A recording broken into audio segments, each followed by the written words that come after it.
What's going on, guys, and welcome back to Budget Aquatics. My name is Alex. So I just finished watching Mile High Reefer's video on Ocellaris clownfish, and I think it was a fantastic video, and they are a great fish. I wouldn't say they're a great beginner fish. I'm sure there are a lot of other people that can testify to that, and my reasoning for saying that is because they're susceptible to a lot of parasites and fungi,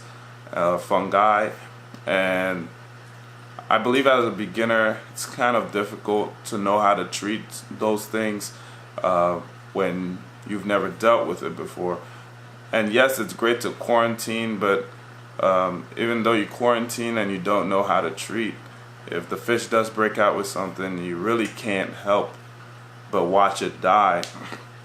So I know when I got my first pair of SA black clownfish, I watched one of my paired up SA blacks literally rot away from mouth and fin rot, and it took him weeks, but he suffered for weeks before finally passing away. I also watched a pair of midnight clowns die pretty much overnight. Also, I had a caramel up until recently actually refused to eat and eventually got weak, starved, and died. I tried, I thought it was eating, but I guess it probably was spitting it back out and wasn't really consuming it. Had I have caught it sooner, I probably would have done other things, but sometimes there's certain things you're just not prepared to deal with. And clownfish can be very finicky depending on the species and depending on where you get them from. Now, I have gotten them from multiple sources, and I will get into clownfish in another video. This video is about recommending another fish, a generalized species that I believe is a more appropriate beginner fish species to keep. And that would be the quote-unquote goby species. Now, I say quote-unquote because a lot of fish are labeled gobies when in fact they aren't true gobies. They are of other families and species, but for all intents and purposes, majority of the fish labeled gobies will be very hardy, and you will not have any issues keeping them based on my experience. So the ones that I would solely recommend for a beginner are probably the ones that are kind of least likely to jump, and I would say the sleeper gobies. Now, they are capable of jumping. All the gobies are very known and infamous for jumping, so I'd recommend you have a lid prepared if you're gonna keep gobies. And as you know, Mile High Reefer spoke about his Ocellaris clownfish jumping, so it's just good practice to have a lid. Now, I do not have a lid on my 40-gallon breeder. I will be working on that soon, but I've had it for quite a while now with no issues. I did have one fish disappear on me, and it was a dartfish, which are another fish that's claimed to be part of the goby fish family species, and they're kind of closely related to the firefish, I believe. And yeah, that I did a water change one day, and it was gone. Never saw it again. Maybe jumped and my dog ate it, but I don't know. So, but I didn't have any issues as far as those cloudy eyes sometimes fish get. I haven't seen that in my goby. I haven't seen ick. I haven't seen any of those, and I have quite a few species of them, and even if they do get it, they usually tend to heal on their own. For example, I posted a video on Instagram. If you're not following me on there, you can check me out at Budget Aquatics on Instagram. I posted a video of my Rico's Pico 2.0/ORA goby tank, and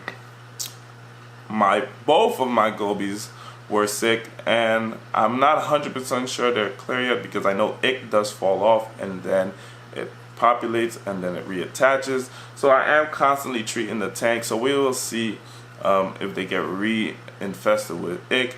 But I believe they were infested with ick, but as members of the cleaner fish family, these two are true gobies. They do have a conjoined I believe it's called maybe a pelvic fin, which forms kind of a sucker, and they're able to clean and eat parasites off each other, as well as me treating the tank. They're looking a lot better now. So I believe that their hardiness and their capabilities to eat certain things allow them to be a lot hardier. They're also really good at dealing with low temperatures and water swings. If you don't know, these guys are kind of low-lying fish. They tend to stay along the rock structures and lower in the water column. So down there, the lower you go, kind of colder it gets. So they're generally used to cooler temperatures, and they're able to withstand temperature swings a lot better than many fish. I would recommend one of the sleeper gobies. Now, keeping these guys do have their challenges. If you plan on keeping any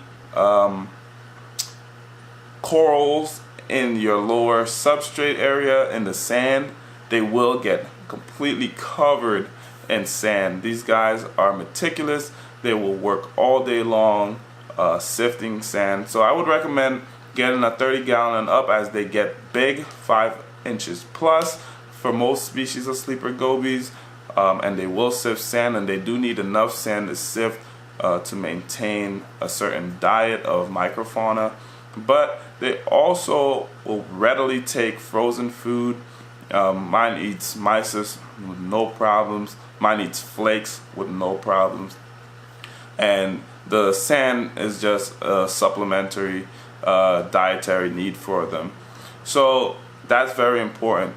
They are capable of jumping, as most of the fish labeled as gobies are, so you will need a lid, and they will get very big, so you need room for them to swim. They also like to dig and make caves in the sand under rocks, so make sure you have a deep enough sand bed to accommodate that.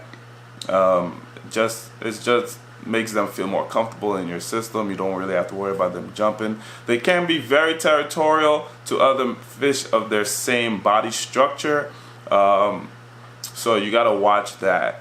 Most of the gobies are like this. Now, I don't have any issues. I do have a sand perch, which is similar in body structure. He doesn't pay him any mind. I have a firefish, purple firefish. He doesn't pay that any mind whatsoever. I have a neon dotty back, which is also similar in body structure, and he flares up when the dotty back gets a little bit too close, but that's about it.